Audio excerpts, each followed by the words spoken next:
Friendly reminder that Thanksgiving is not a democratic duty. I want to begin there because in the US there seems to be a really widespread belief that showing up and enduring extremism at the dinner table is the grown-up thing to do. It isn't. One of the clearest lessons from Germany is that democracy weakens when people feel obligated to stay in rooms where their own boundaries are being violated. So let's get this out of the way. You don't owe fascists your presence. Not at Thanksgiving, not on Christmas, not ever. We still like to imagine fascism rising through rallies, speeches, and uniforms. But that's not where it grows first. Historically, and Germany lived this in devastating detail, fascism spreads through proximity. Subtle jokes, resigned nods, nostalgic grievances. That's just how they are. Don't make it awkward. You know, Uncle Jim. Fascism doesn't need brilliant arguments or persuasion. It needs social permission and exposure. It grows not because people agree, but because some others are still in the room. And this is why your presence matters more than your words. There's a bit of an American psychological script that says, if you don't show up, they win. If you don't go, you're giving up. But there's a truth that is very liberating. People don't become fascists because you skip a holiday. They become fascists because the ideology taps into fears, identities, and grievances. Your presence cannot prevent that, and your absence cannot create it. I would go so far as to say that showing up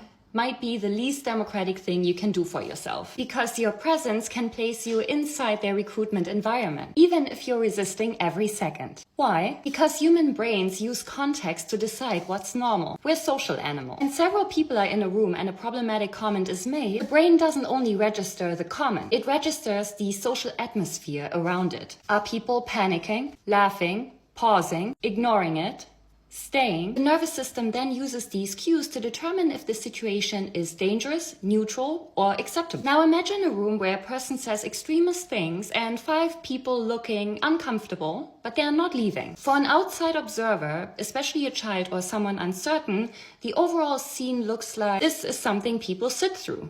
This must be socially survivable. Not because you signaled that, but because the social environment collectively did. And by the way, in Weimar, people wanted peace, not politics. They were overwhelmed and tired. And this created so-called bystander conditions. At the time, and this hasn't really changed all that much, fascism didn't need mass agreement. It needed mass proximity. This happens when people stay in the room and tolerate the speaker, avoid conflict and keep the peace, and prioritize smoothness over truth.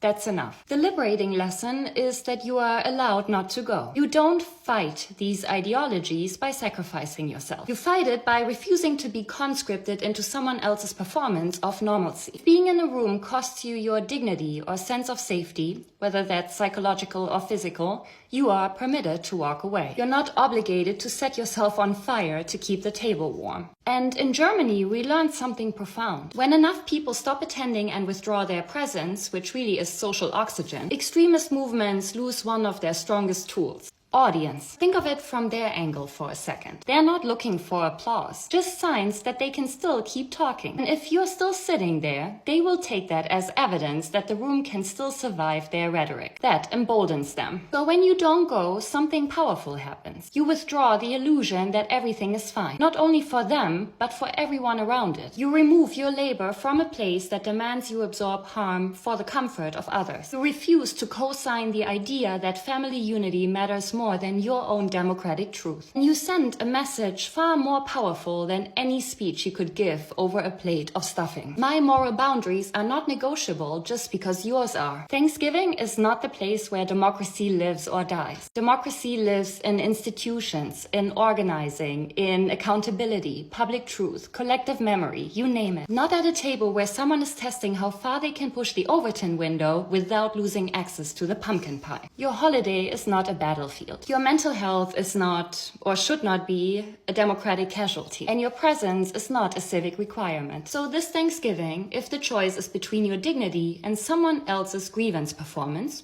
choose yourself. If the choice is between your mental health or someone's extremist monologue, choose yourself. Because democracy doesn't require you to sit quietly with people who would like to see others harmed. Democracy needs you sane, grounded, and unbroken for all the moments that will actually matter. And sometimes the most powerful act of democratic resistance is simply, I am not going.